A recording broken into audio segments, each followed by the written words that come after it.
una sa lahat.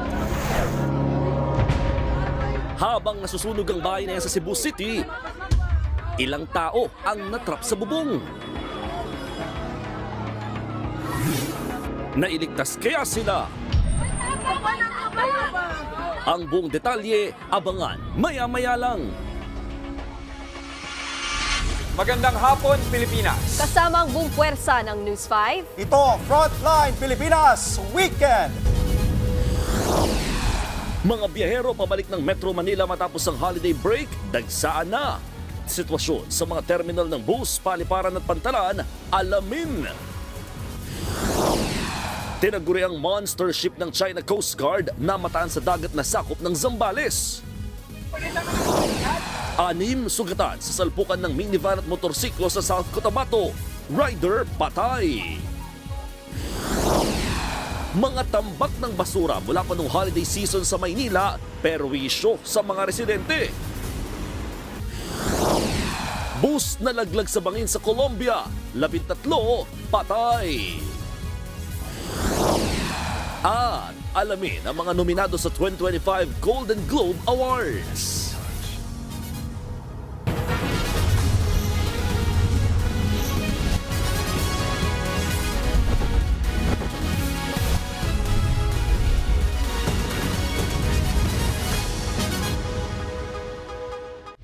Nagsisipagbalikan na sa Metro Manila ang mga nagbakasyon sa probinsya nitong holiday season. Kaya naman sumisikip na naman sa Parañaque Integrated Terminal Exchange o PTEX. Tinatayang aabot sa 200,000 ang mga pasahero ngayong araw. Live mula sa PTEX, nasa frontline ng balitang yan, si Rainiel Pawid. Rainiel, kumusta naman ang pagdating ng mga biyahero dyan sa terminal? Jester, ramdam na nga ang pagtatapos ng bakasyon ng karamihan sa ating mga kapatid. Pagbaba at pagtapak pa lang nila dito sa Parañaque Integrated Terminal Exchange. Back to Manila na kasi sila para sa official first day ng kanilang trabaho at eskwela bukas. Blockbuster na ang dami ng tao sa PITX. Halos lahat fresh from the province at may holiday hangover pa sa nagdaang Pasko at Bagong Taon. Katunayan, pagsapit ng 2:00, umabot na sa higit 100,000 ang foot traffic o dagsa ng tao sa terminal. Karamihan sa mga balik Maynila, mga estudyante at empleyadong back to reality na bukas. Medyo sad, bitin po yung bakasyon.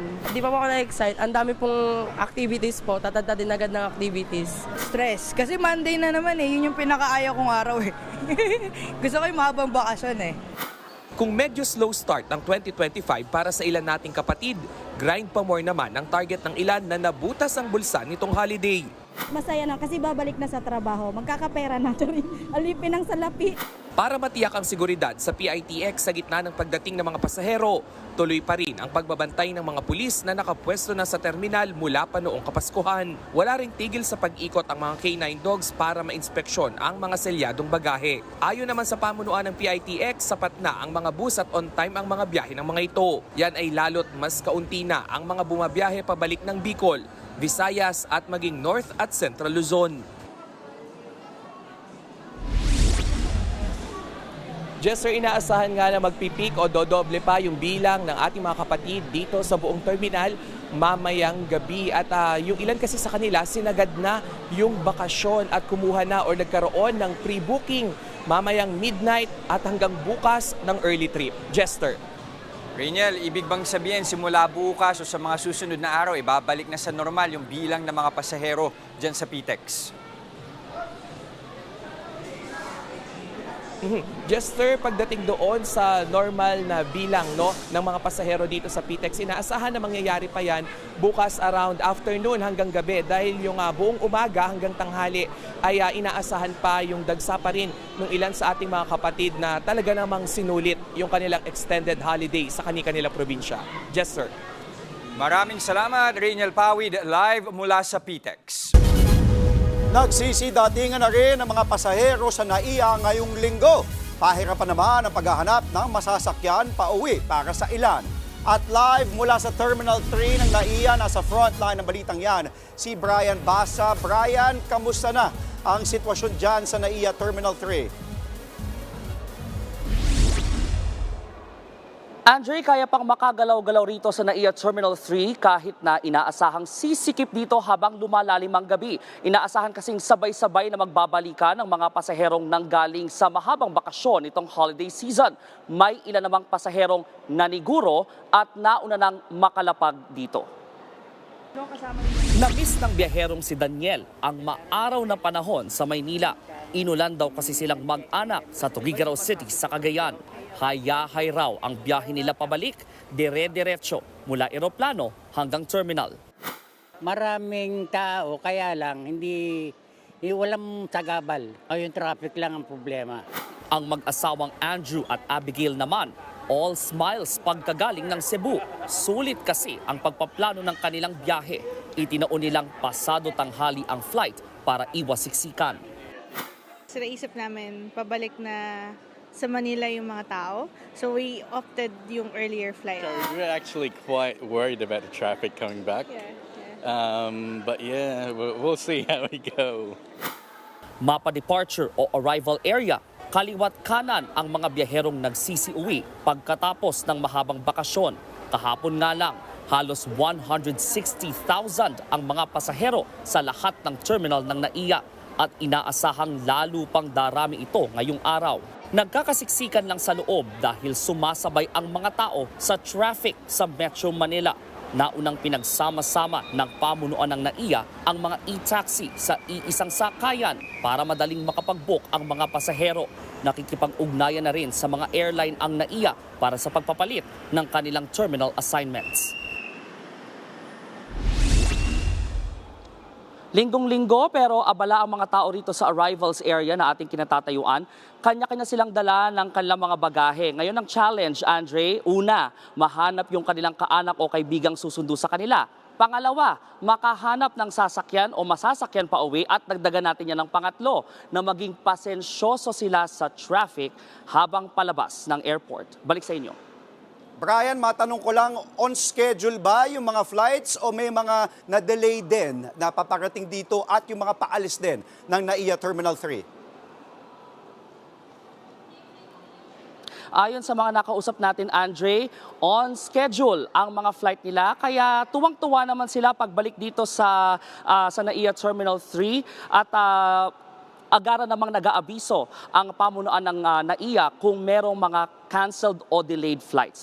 As of this moment, on schedule at wala pa namang aberyang naiuulat ang NAIA sasabi sa atin ang mga pasahero. Balik sa inyo. Nag-uulat mula sa NAIA Terminal 3. Maraming salamat, Brian Basa. Dagsari ng mga biyahero sa mga pantalan sa bansa. Ayon sa Philippine Coast Guard, aabot sa 200,000 pasahero ang inaasahan sa iba't ibang pantalan matapos ang holiday break. Mahigpit namang ipagbabawal ng Coast Guard ang overloading ng mga sasakyang pandagat. Nauna nang isinailalim sa heightened alert ang lahat ng Coast Guard stations mula noong December 20 hanggang January 3. Magiging maulap at maulan sa ilang lugar sa mga susunod na oras dahil sa tatlong weather systems na nakakaapekto sa bansa.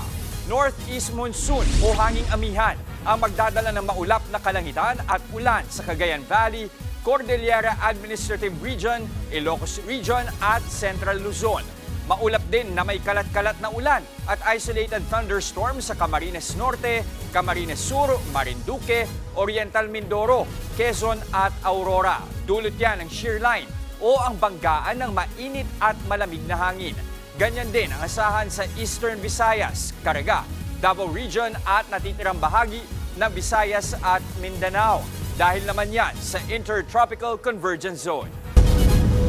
Sa iba pong balita, patay isang binatilyo matapos matrap sa nasusunog na bahay sa Cebu City. 4 naman ang nasagip mula sa bubong. Yan at iba pang sunog sa Frontline Report ni Brian Basa. Sa gitna ng malaking sunog sa Barangay Dulo sa Fatima, Cebu City, alas 3:30 kaninang madaling araw. 3 tao nakitang nasa bubong at humihingi ng tulong. Pero hindi lang pala sila 3, kundi 4 dahil may kasama pa silang bata.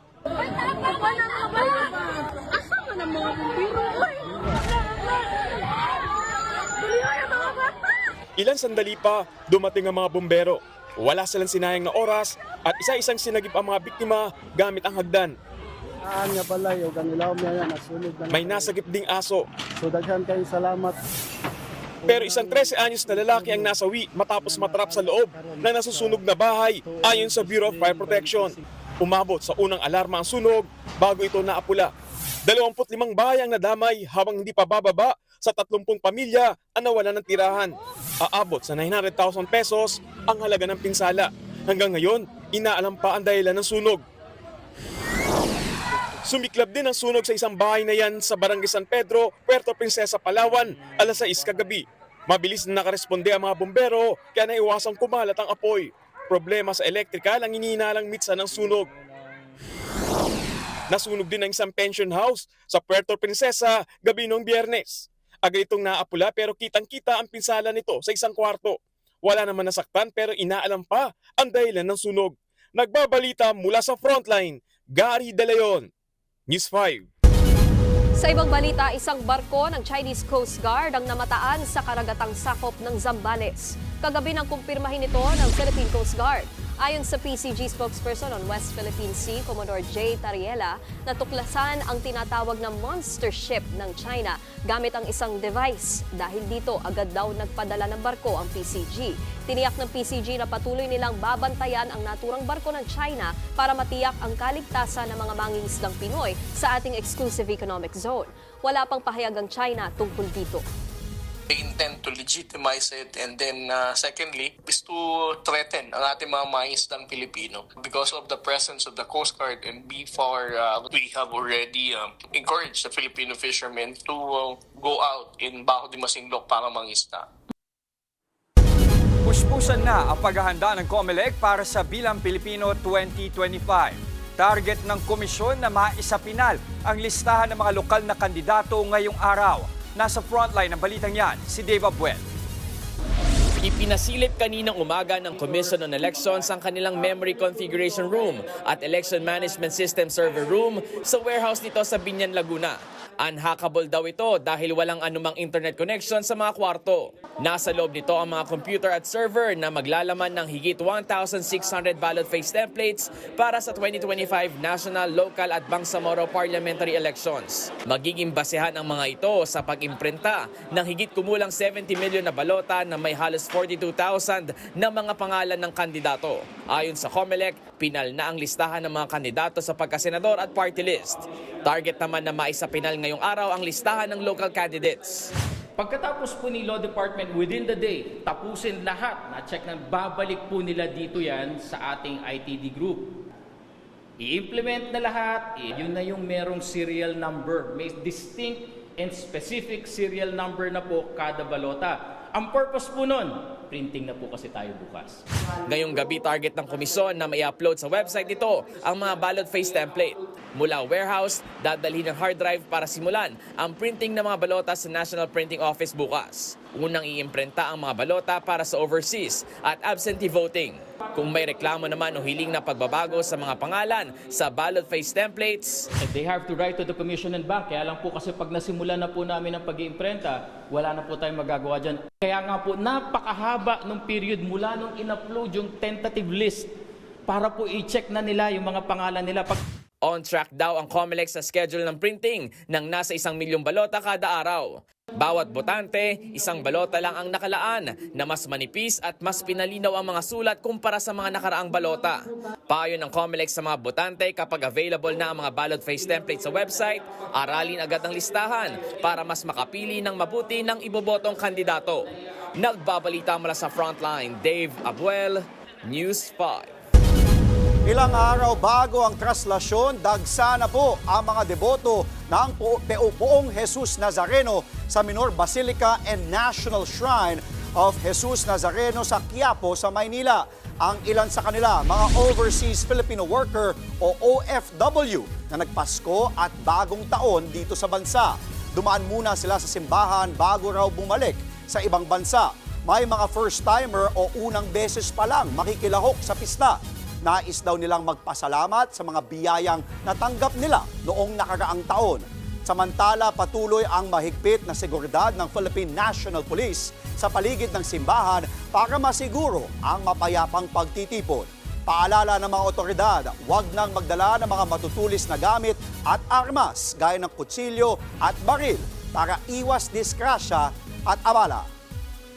Lahat po kayo welcome dito sa pagpunta sa Quiapo para sumama sa procession. Pero maging maingat po tayo. Huwag na po tayo magdala ng mga mahalagang gamit na hindi naman kailangan. Huwag na magsuot ng mga alahas. Huwag magdala ng sobrang pera. Yung mga bata, kung kaya naman huwag na isama para hindi mahirapan. Umeperwisyo pa rin sa mga taga-Maynila ang tambak ng basura na naipon matapos ang holiday season. Nagkalat ang tampok ng basura sa gilid ng kalsada sa may Road 10 sa Maynila. Tapos na ang bagong taon pero ang mga walang lamang puputok na andun pa rin. Kada kanto may basura kaya ang ilang mga ngalakal doon naghahanap ng mga pwede pang maibenta. Nauna nang isinisi ng lokal na pamahalaan ng Maynila sa dating kolektor ng basura ang problemang ito. Natapos na raw ang kontrata nito noong December 31 pero iniwan nito ang basura ng nagdaang Pasko at bagong taon. Nagsimula naman na raw mangolekta ng basura ang bagong service provider ng lokal na pamahalaan. Susunod, rider patay matapos sumalpok sa minivan sa South Cotabato. Salpukan ng dalawang motorsiklo sa Palo, Leyte sa pool sa CCTV. At malalaking sporting events na inaabangan ngayong 2025, alamin. Lahat ng yan sa pagbabalik ng Frontline Pilipinas Weekend.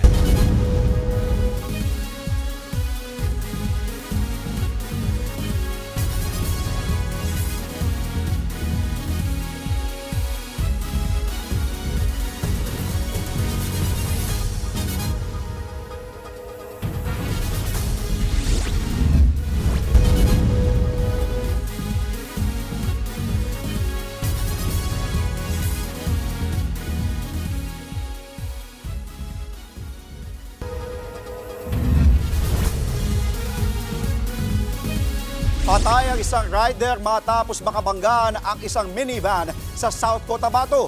Dalawang motor naman ang nagpag-abot sa gitna ng intersection sa Leyte.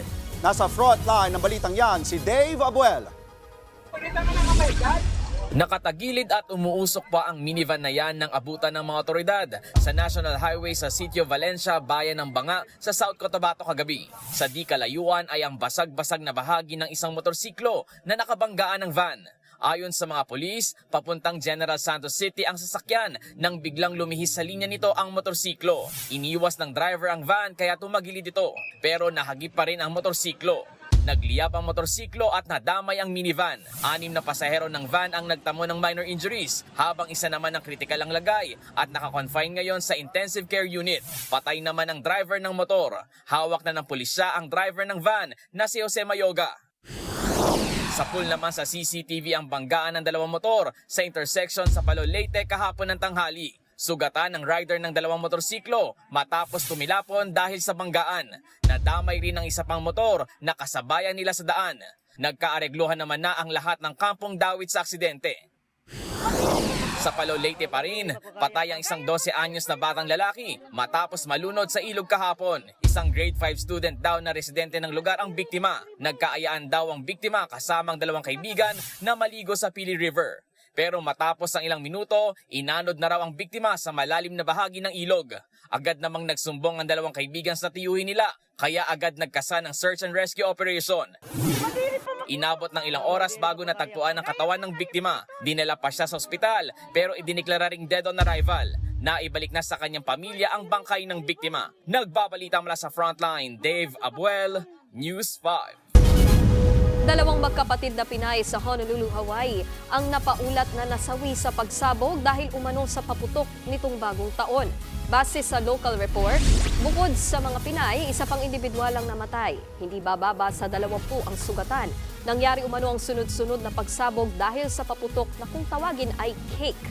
Wala pang pahayag dito ang Department of Foreign Affairs. Doble ingat sa mga babiyahe mula Batangas pa Oriental Mindoro. Halos tumagilid ang ilang ferry sa lakas ng alon kaninang umaga. Sa video, iwinasiwas ng malalakas na alon ang ferry na yan na papuntang Calapan City. Muntik pa raw itong bumangga sa mas malaking barko ng lumiko. Sa isa pang barko, tinawanan na lang ng ilang pasahero ang matataas na alon. Na-delay pa ng kalahating oras ang biyahe. Nakarating naman ng ligtas ang mga pasahero sa destinasyon.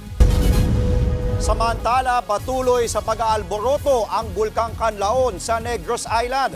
Kaninang umaga, halos 2 oras itong nagbuga ng abo. Mahigit 20 lindol din ang naitala sa bulkan. Patuloy na nakaantabay ang PHIVOLCS sa posibleng pagsabog ng bulkan gaya noong December 9. Dahil daw yan sa nakikita nilang pagbabara ng mga daluyan ng volcanic gas sa loob nito. Nakataas pa rin ang Alert Level 3 sa bulkan. Bawal pumasok sa 6-kilometer radius permanent danger zone.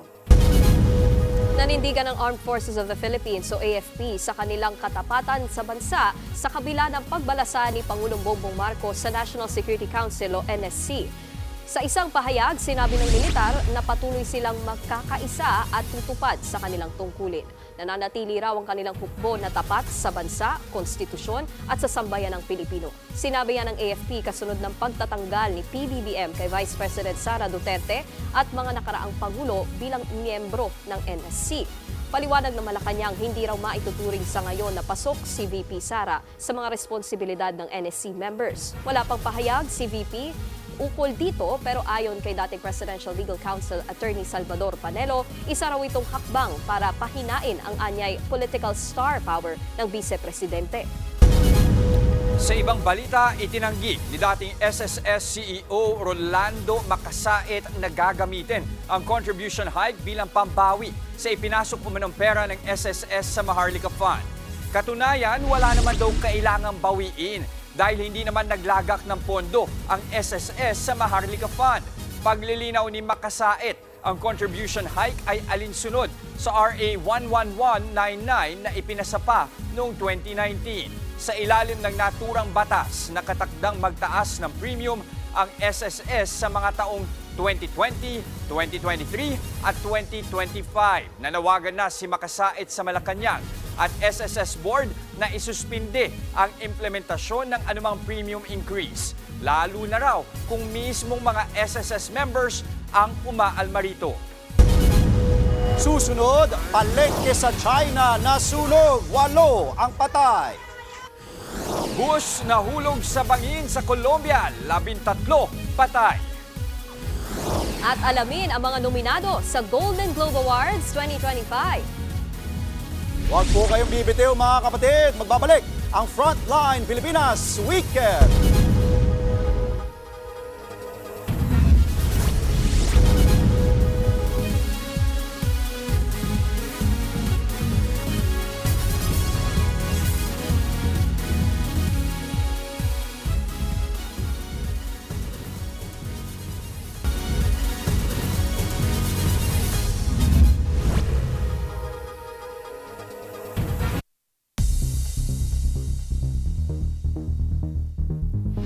Nasunog ang isang palengke sa Hebei Province sa China. 8 ang patay, habang 15 ang sugatan. Yan at iba pa sa Frontline News Abroad.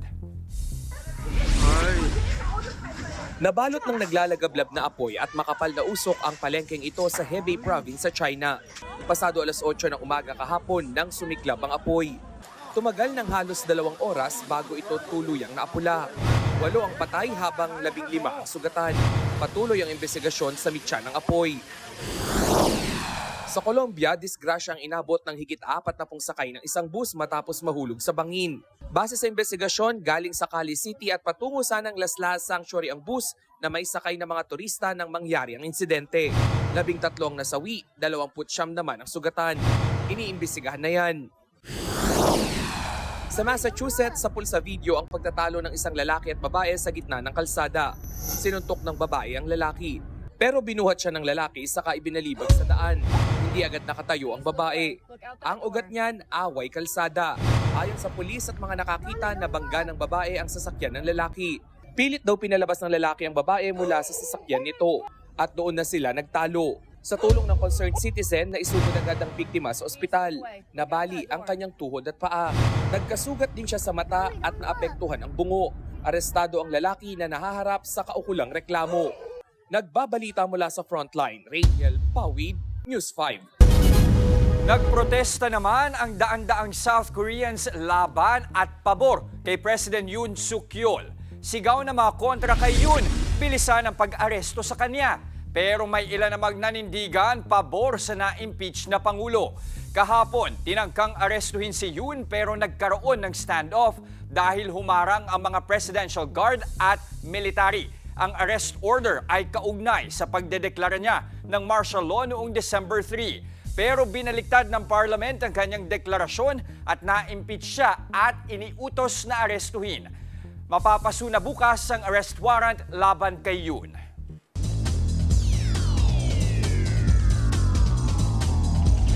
Mga kapatid, kaliwat ka ng malalaking sporting events ang masasaksihan natin sa 2025. Kabilang na po dyan ang muling pagsabak ng Gilas Pilipinas sa FIBA Asia Cup.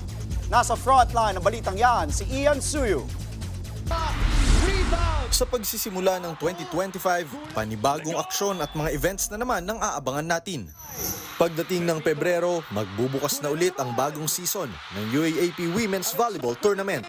Matinding hampasan at paluan season na naman yan, lalo't pinaka-inaabangan ang magiging kampanya ng defending champion na National University Lady Bulldogs kontra sa powerhouses gaya ng Lasal at UST.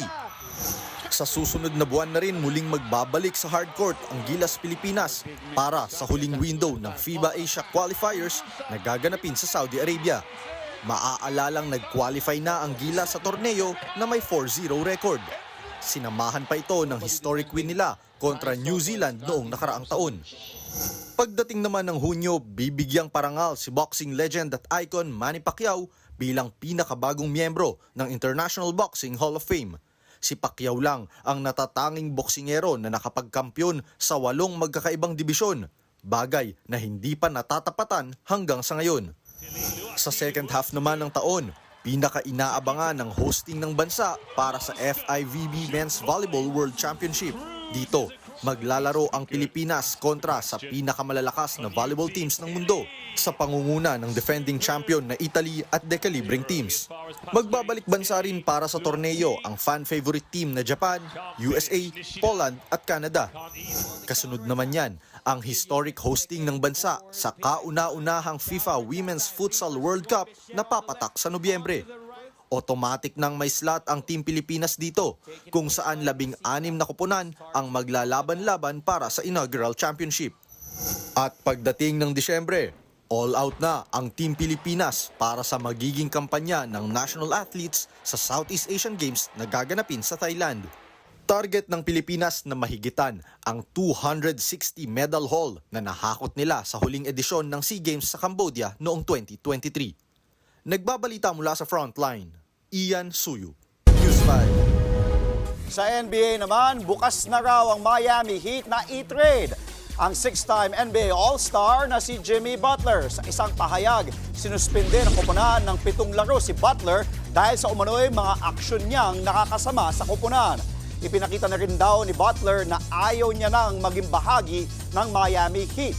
Kaya makikinig daw sila sa kung anumang iaalok ng mga koponan para kay Butler. Mismong si Butler ang humingi ng trade bago matapos ang 2024. Noong una, sinabi pa ng Heat na wala silang planong i-trade ang 35-year-old forward. Pero nagbago ang ihip ng hangin nitong mga nakaraang araw. 6 na taong naglaro si Butler sa Miami kung saan pinangunahan niya ang koponan sa 2 NBA Finals appearances noong 2020 at 2023.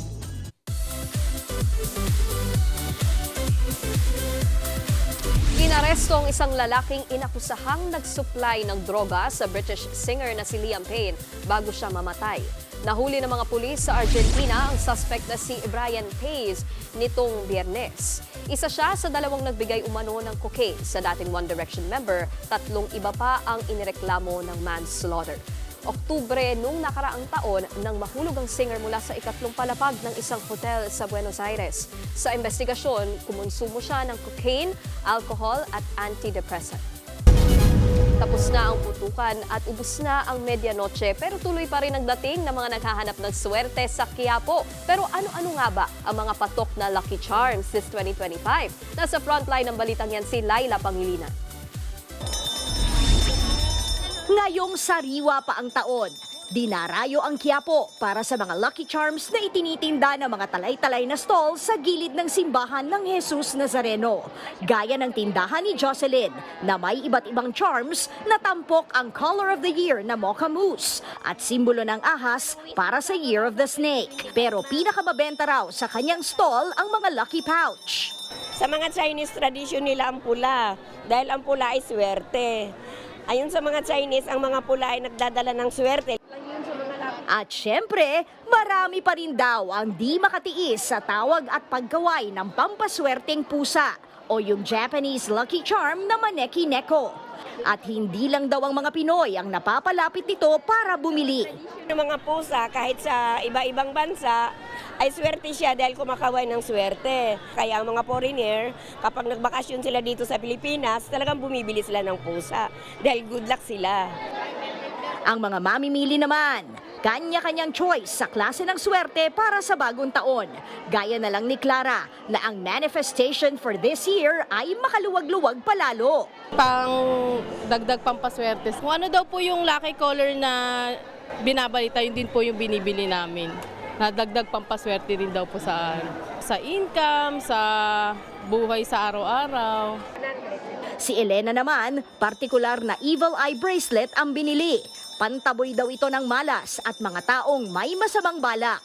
Pampaswerte, pampagood luck, ganun. Lucky bracelet daw, good for business, attracts good fortune. Wala naman daw mawawala.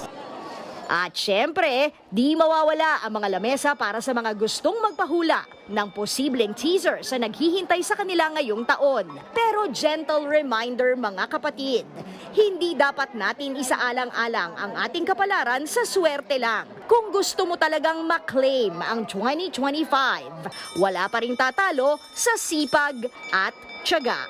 Nagbabalita mula sa Frontline, Laila Pangilinan, News 5.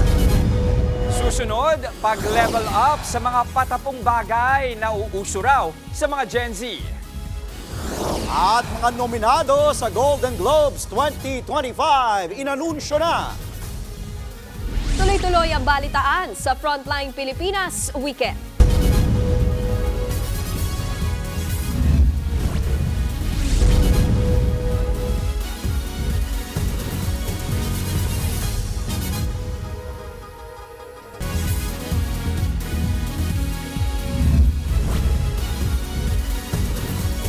Napuno ng dose-dosenang maliliit na pawikan ang isang beach sa Botolan, Zambales.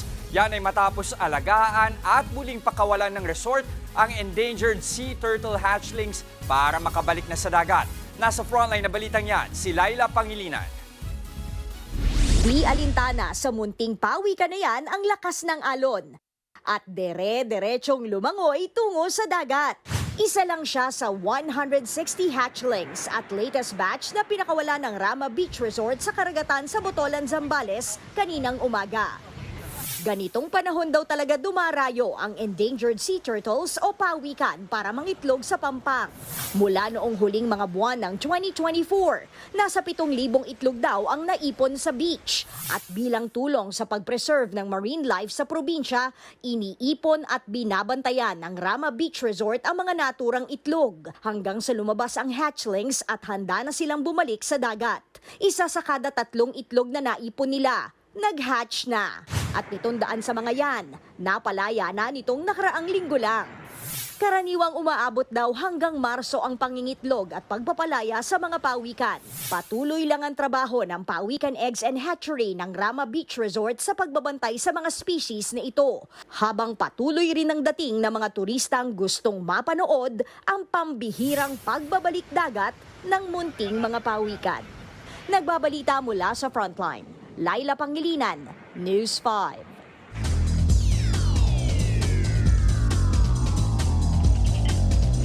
Nagbabalik na ang PBA Commissioner's Cup matapos ang ilang araw na break nitong holiday season. Kamustahin naman natin ang mga laro kay Ian Suyu live mula sa Big Dome sa Smart Araneta Coliseum. Ian, kamusta yung mga laro dyan? Magaganda ba?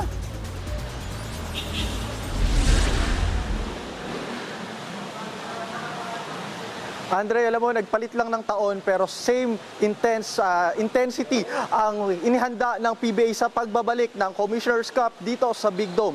At kaagad nga, double header na matindihan ang inihain ng liga para sa mga PBA fans.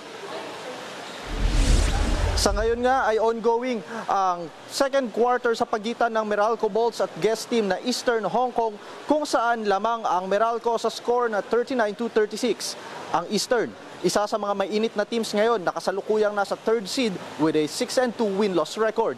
Ang Meralco naman, sabik na makabalik sa win column at makuha ang kanilang ika-4 na panalo ngayong komperensya. Sa huling laro kasi nila noong Pasko, natambakan sila ng Converge Fiber Xers 110-94. Pero pagkatapos ng tapatang Meralco at Eastern, sunod na aabangan ang bakbakan ng sister teams na Barangay Ginebra Gene Kings at San Miguel Beermen.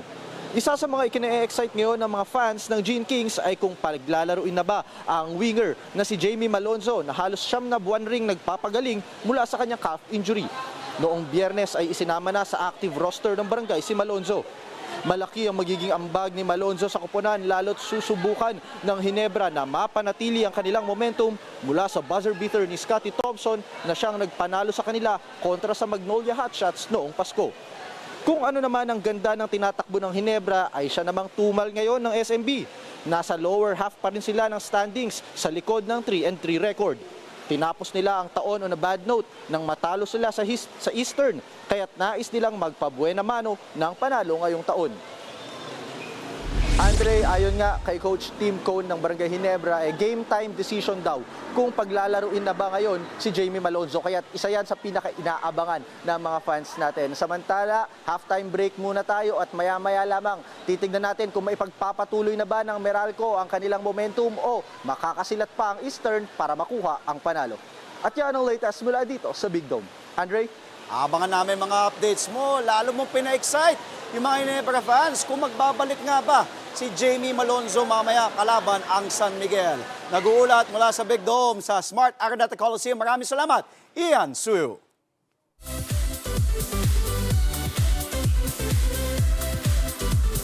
Ito naman ang mga inaabangang nominadong movies at TV series sa 82nd Golden Globe Awards sa Amerika. Pasok sa Best Musical or Comedy Film ang Emilia Perez, Wicked at iba pa. Nominated naman bilang Best Actress sa Musical or Comedy sina Cynthia Erivo ng Wicked, Carla Sofia Gascon ng Emilia Perez at Zendaya ng Challengers. Best Supporting Actress nominees naman sila Selena Gomez ng Emilia Perez, Ariana Grande ng Wicked at iba pa. Kasama naman sa mga nominated sa Best Animated Feature ang Inside Out 2 at Moana 2. Hindi rin nagpahuli ang Korean hit series na Squid Game at Shogun na nominated sa Best TV Drama Series. Sa kabuuan, nangunguna ang Emilia Perez na may 10 nominations. Sinundan niya ng 7 nominations ng The Brutalist. Gaganapin ang awards night sa Los Angeles, California bukas ng umaga, oras dito sa Pilipinas.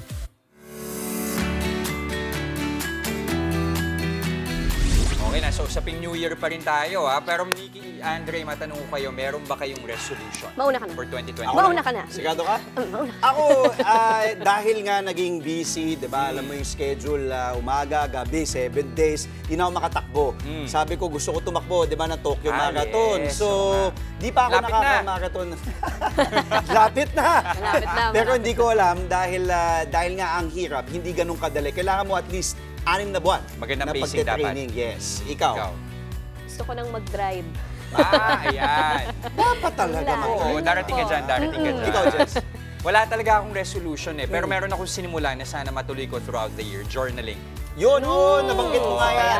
Very recreational. Yes. Kamusta pala yung journaling mo so far? Nasusunod ko naman. Oo, nai-express ko naman yung thoughts ko doon every day. Malaking tulong. Pero ito, natanong ko yan kasi may nauuso sa aming mga Gen Z ngayon. Sa amin? Sa aming mga Gen Z. Ito yung panata namin. Generation Beta ako. Tinatawag na sustainable living. Ang mga patapong gamit, pwede pa palang i-level up. Kung paano, alamin sa report ni Bea de Guzman.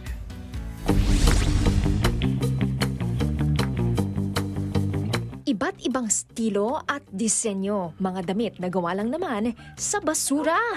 Mano-manong nilikha ang mga yan ni Joshua Daniel Benedicto, isang Gen Z mula sa Santa Maria, Bulacan. Ito po ay gawa po sa upcycled na katsa. O yung Upcycled? Opo, upcycled.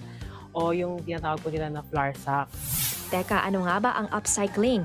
Ani Daniel, ito ang malikhaing proseso ng paggawa ng panibagong bagay mula sa basura. Kumpara sa recycling, layunin nitong iangat pa ang gamit at sustainability ng isang patapong bagay.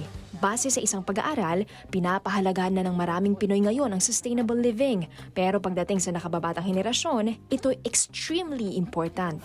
Si Daniel, sa kagustuhang makatulong sa kalikasan at sa kapwa, tinapos ang kursong Environmental Science. Ang thesis ng kanilang grupo, tampok ang upcycling bilang isang livelihood program at isang epektibong solusyon sa waste management ng isang komunidad. Itong nakatambak na basurang drum noon, nagagamit na bilang shoe rack ngayon. At sino mag-aakalang pwedeng gawing lagayan pa ito sa kusina? Sa tindahan, napapakinabangan pa nga bilang kaha ng pera. Heto pa, hugasan ng kamay sa bangketa. Hanep! Pero wait, there's more! On a mission pa rin si Daniel. Ano po ang gagawin natin ngayon? Gagawa po tayo ngayon ng medicine cabinet po. Basurang mini luggage baka mo? I-upcycle natin yan. Meron po ako ditong wood. Meron pong pako. So, lalagyan lang po natin siya ng divider. Dadalhin natin ang medicine cabinet na ito kung saan daw madalas magkaroon ng aksidente. Okay, ito na po yung ating medicine cabinet na ibibigay po natin sa community po dito sa San Jose Patag. Kahit pa paano, nagawa natin ng paraan para maging applicable sa lahat. Yung magamit pa natin kaysa itapon natin. Abala ngayon si Daniel sa kanyang master's degree patungkol pa rin sa kalikasan. Ang mga bakanteng lote na ginawang tambakan ng basura, ginagawa niya ng paraan para maging taniman na pwedeng mapakinabangan pa ng lahat. Ang kanyang nanay na si Tess, minsan ay nagugulat din sa mga kayang gawin ng anak. Sa edad niya po na ganyan na siya yung kabataan, kahit po sabihin natin ako'y may edad na, mas marami pa po kung natutunan sa kanya regarding po sa pangangalaga ng kalikasan. Si Daniel, naniniwalang maganda ang maidudulot ng sustainable living, lalo na kung sisimulan natin ngayong 2025. Magsisimula siya sa sarili mo. Tapos yun po yung influence na maibibigay mo sa ibang tao. Sa dulo naman po dito, marirealize din po natin na tama din po yung pinaglalaban ng mga Gen Z. Bea de Guzman, News 5. Tama naman talaga yung pinaglalaban ng sustainable living. Especially maganda sa mga kabataan na nasisimulan nila, mapagpapatuloy nila. At tingnan mo, napakita pa sa matatanda. Totoo. Pati doon lumalabas yung pagiging creative nating mga Pilipino. Naming mga Gen Z. Ayun! Pinipilit niya talaga. Sinisingit niya talaga. Gen Beta ako. At yan ang mga impormasyong dapat ninyong malaman. Mga balita para sa may alam at may pakialam. Kami ang inyong mga kasangga sa Frontline Pilipinas Weekend.